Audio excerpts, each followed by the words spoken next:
Hello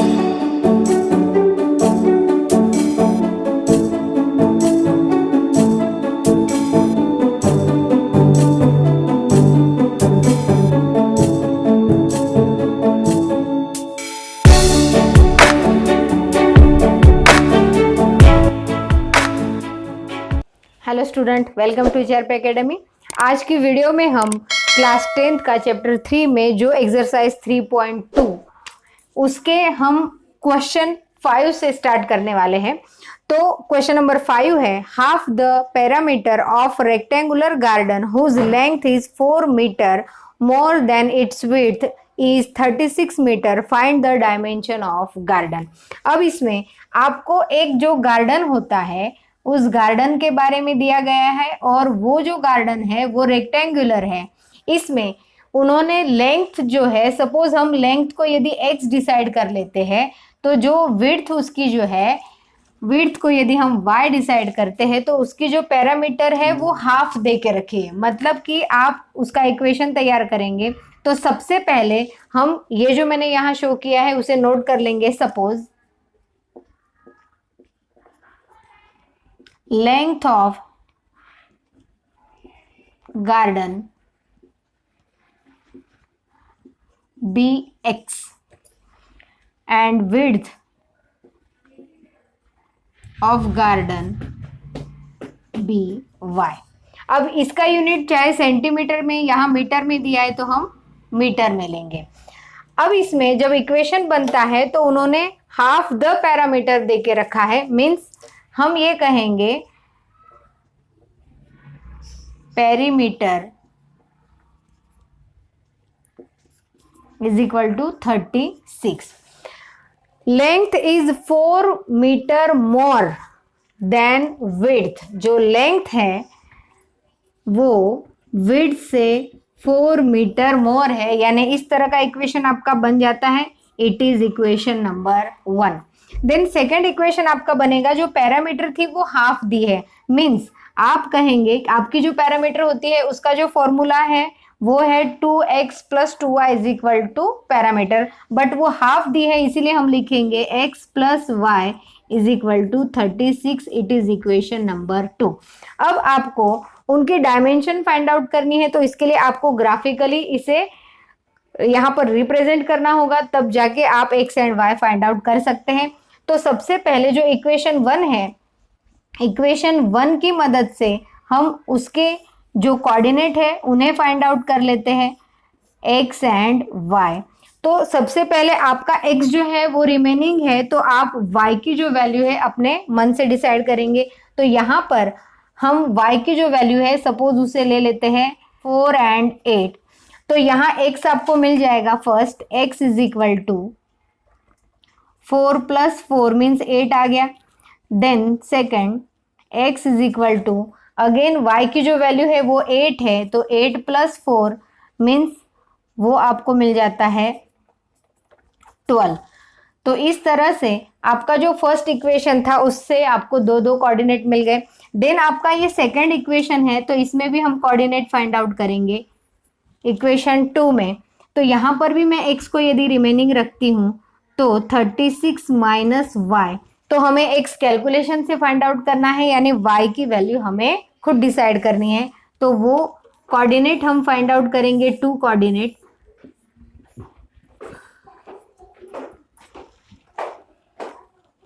y की value हम यदि 12 एंड 24 सपोज ये हमने ली है, तो यहाँ पर आपको मिलेगी x is equal to 36 - 12 means वो आ जाता है 14। 6 - 2 मीन्स 4 एंड 3 - 1 मीन्स 2, सॉरी।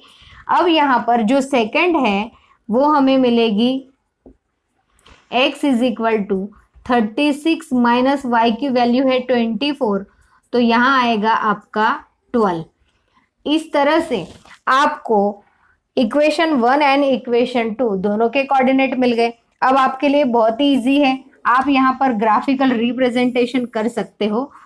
बस इसमें आपको एक थोड़ा सा ध्यान ये रखना है कि यहाँ पर जब आपके बड़े नंबर्स आते हैं तो उस वक्त आप 1 सेंटीमीटर 2 सेंटीमीटर इस तरह से नहीं ले सकते हो। तो हम एक्स एक्सिस पर और वाई एक्सिस पर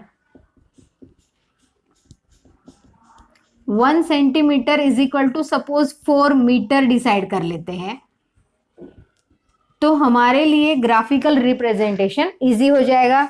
सो यहां पर 1 2 3 4 5 6 इस तरह से, देन ऊपर भी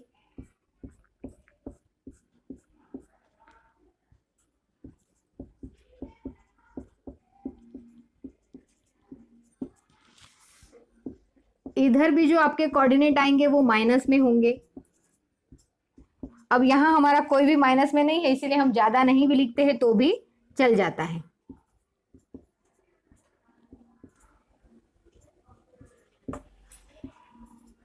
इस तरह से अब यहां पर हम ड्रॉ करेंगे फर्स्ट कोऑर्डिनेट, वो है फर्स्ट इक्वेशन का 8,4।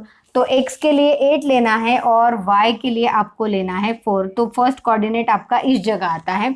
देन सेकंड कोऑर्डिनेट है 12,8। तो x का है 12 और y का है 8 इस जगह। देन आप जो लाइन रिप्रेजेंट करने वाले हैं वो इन 2 पॉइंट्स में से पास होगी।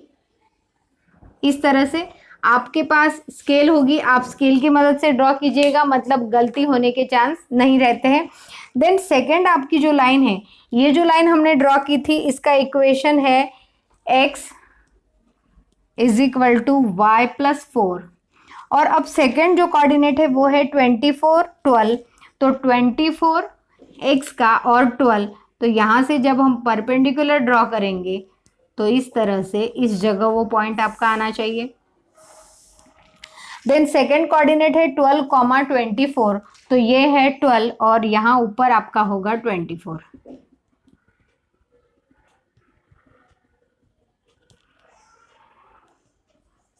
और ये जो 2 पॉइंट्स है इनमें से पास होने वाली लाइन हमें ड्रॉ करनी है, तो वो इस तरह से जाएगी। अब यहाँ पर ये दोनों जो ग्राफ है आप देख सकते हो एक दूसरे को इस पॉइंट में यहाँ पर इंटरसेक्ट कर रहे हैं। तो उनका जो इंटरसेक्ट पॉइंट है उसके कोऑर्डिनेट यदि हम लिखते हैं तो वो आपको मिल जाते हैं 20,60। तो इस तरह से हम ये कह सकते हैं कि यहाँ पर जो आपकी लेंथ है, लेंथ ऑफ गार्डन,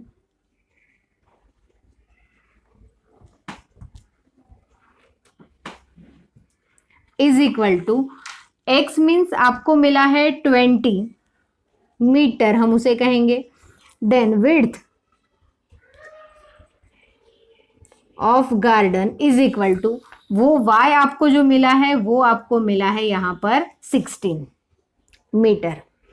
आपका जवाब वेरीफाई भी हो जाता है क्योंकि यहाँ पर कहा था कि लेंथ जो है वो 4 मीटर मोर देन विड्थ। तो आप देख सकते हो लेंथ 20 है और विड्थ 16 है, दोनों में 4 का डिफरेंस है ही, यानी हमारा जवाब बिल्कुल सही है। इस तरह से आपको रिप्रेजेंटेशन द्वारा सॉल्यूशन फाइंड आउट करते आना चाहिए। आप चाहे तो इसे नोट कर लीजिए। देन इसी का क्वेश्चन नंबर 6 है, given the linear equation 2x plus 3y minus 8 is equal to 0। ये एक इक्वेशन आपको दे के रखा है।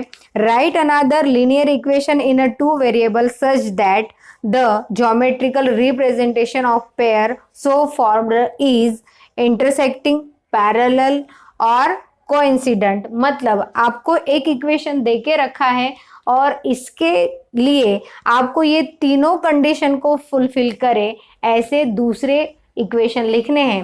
तो सबसे पहले हम यदि बात करेंगे तो इंटरसेक्टिंग लाइन की,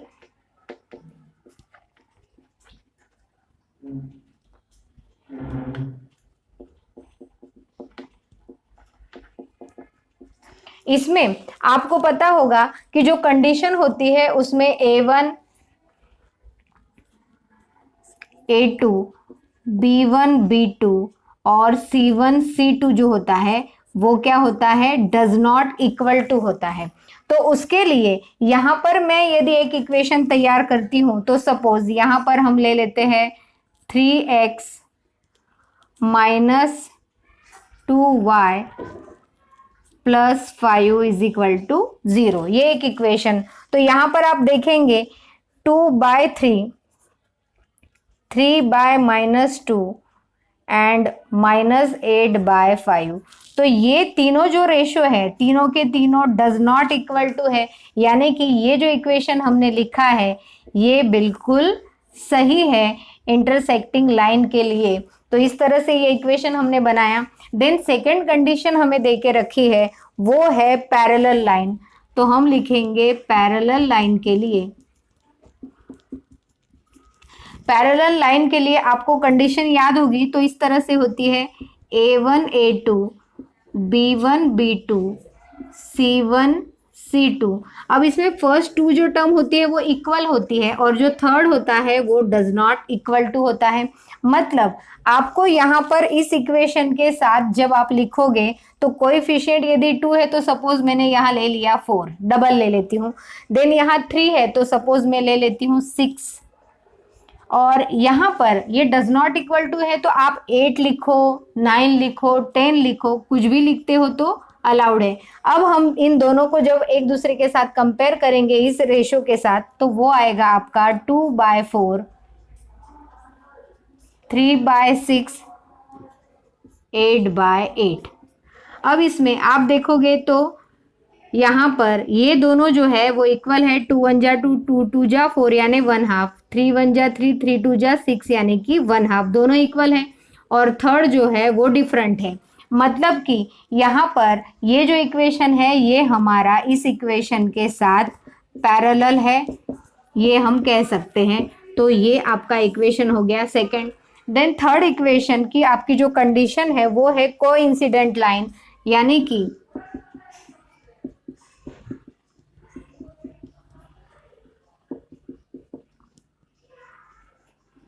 कोइंसिडेंट लाइन में आपको ये पता होना चाहिए कि इस तरह की जो कंडीशन होती है उसमें A1 A2 B1 B2 and C1 C2 all are equal, ये सब के सब इक्वल होते हैं। मीन्स हम सीधा इसी को उठा के भी लिख देते हैं तो भी चलता है, या तो टोटली पूरा जो इक्वेशन है उसे हम क्या करेंगे, डबल भी कर देंगे, जैसे कि 4x plus 6y minus 16 is equal to 0।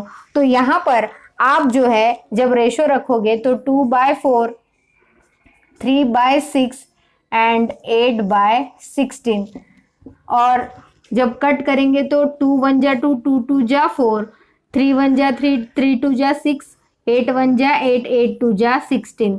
इस तरह से इनका जो है रेशो आपको इक्वल मिल जाता है, यानी कि ये जो थर्ड इक्वेशन हमने लिखा है वो बिल्कुल आपका सही है। इसकी जगह आप कई सारे इक्वेशन बना सकते हो, जैसे मैंने फर्स्ट सेकंड एंड थर्ड तीनों लिखे हैं, आप अपने मन से दूसरे इक्वेशन भी तैयार करके खुद ही लिख सकते हैं।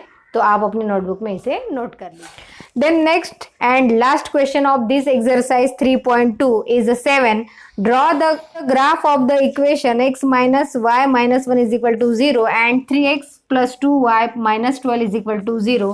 Determine the coordinate of vertices of the triangle formed by this line and x-axis shade the triangle region.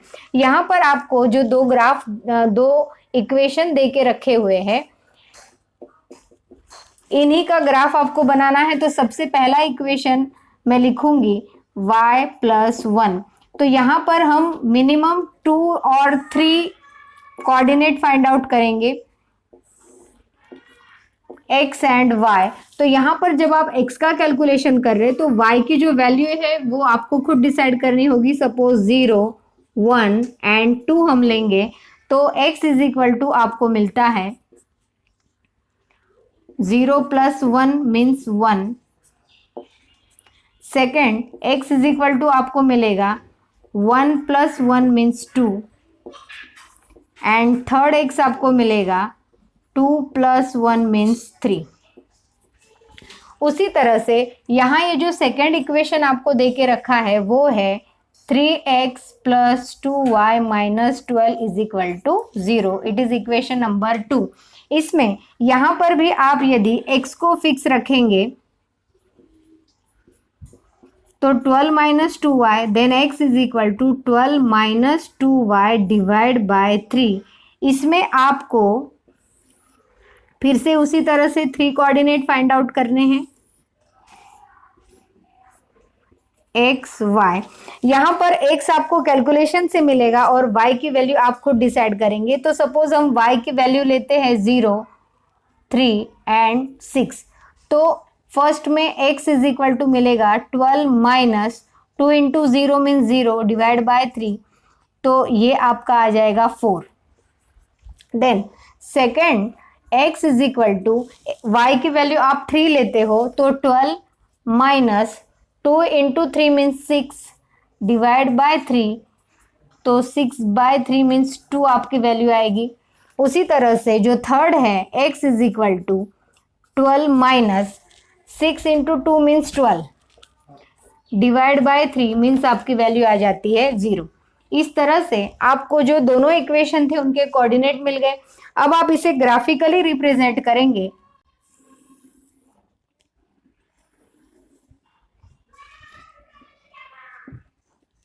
इस तरह से तो यहाँ पर हमारे जो नंबर्स है वो मैक्सिमम y में 6 है और मैक्सिमम 4 है। तो सपोज हम 6 तक ले लेते हैं, 1 2 3 4 5 and 6। It is x axis. Minus में हमारे कोई कोऑर्डिनेट नहीं है, इसीलिए हम जितने पॉसिबल है उतने लिखेंगे। देन वाई एक्सिस पर भी उसी तरह से 1 2 3 4 5 6 एंड 7।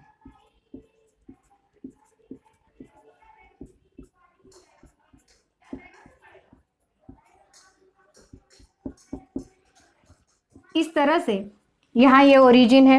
अब आप पहले फर्स्ट इक्वेशन के जो कोऑर्डिनेट आपने फाइंड आउट किए हैं उन्हें यहाँ पर आप ड्रॉ करेंगे। तो फर्स्ट कोऑर्डिनेट है 1,0, तो एक्स एक्सिस का 1 और y का 0, मतलब फर्स्ट पॉइंट आपका इस जगह आता है। देन सेकंड 2,1, तो यहाँ है 2 और यहाँ ऊपर है 1, इस तरह से। देन थर्ड है 3,2, तो ये है 3 और यहाँ ये है 2।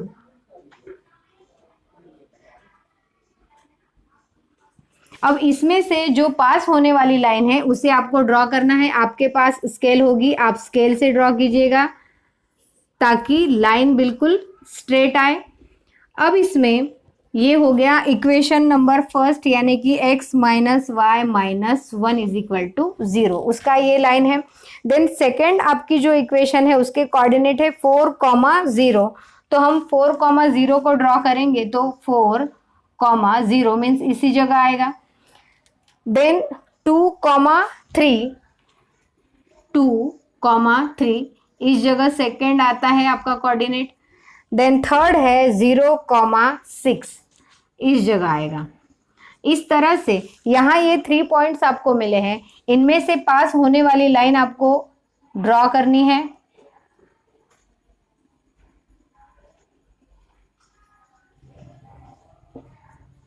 स्केल से आप ड्रॉ करेंगे तो बिल्कुल सीधी आएगी। अब आपका जो क्वेश्चन था आप उसे ध्यान से देखिए।